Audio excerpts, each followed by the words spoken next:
എന്നോട് പറഞ്ഞ കാര്യങ്ങൾ മാത്രമേ എനിക്ക് അറിയുള്ളൂ. അപ്പോൾ നമ്മൾ ഈ കമ്മിറ്റിയുടെ സമയം ഇതിൽ തന്നെയാണ് പറഞ്ഞത്. 6 മാസം എന്നൊക്കെ പറഞ്ഞപ്പോൾ 3 മാസം എന്നുള്ളത് നമ്മൾ പറഞ്ഞു. ബാക്കി കാര്യങ്ങൾ എന്താണെന്ന് നോക്കട്ടെ. ഇത് അന്നെടുത്ത തീരുമാനങ്ങൾ കമ്മിറ്റി രൂപീകരിച്ച് മുന്നോട്ട് പോകും.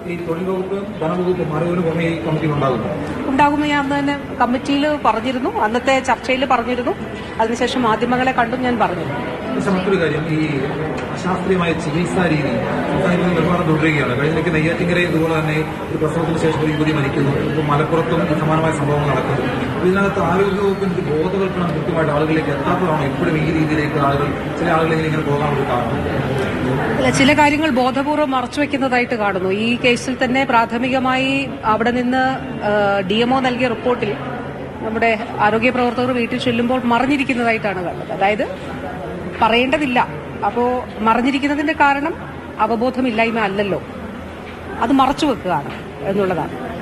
അപ്പോൾ അത് വാസ്തവത്തിൽ മരണത്തിലേക്ക് ഇത്തരത്തിൽ അമ്മമാരെ, കുഞ്ഞുങ്ങളെ തള്ളിവിടുന്നത് അത് മനഃപൂർവ്വമായിട്ടുള്ള ഒരു നരഹത്യയായിട്ട് കണക്കാക്കേണ്ടതായിട്ട് വരും. വളരെ ഗൗരവമുള്ള വിഷയമാണല്ലോ. കേരളം ഇത്ര പതിറ്റാണ്ടുകളായി നാം ആർജിച്ച നമ്മുടെ പൊതുബോധ്യങ്ങളുണ്ട്, സാമൂഹ്യ ബോധ്യങ്ങളുണ്ട്, ആരോഗ്യ മേഖലയിലെ ബോധ്യങ്ങളുണ്ട്. ഇപ്പോൾ 1,00,000 ഡെലിവറികൾ നടക്കുമ്പോൾ 97 അമ്മമാർ രാജ്യത്ത് മരിക്കുന്നു. 19 പേരിൽ താഴെയാണ് കേരളത്തിൽ മരണമടയുന്നത്.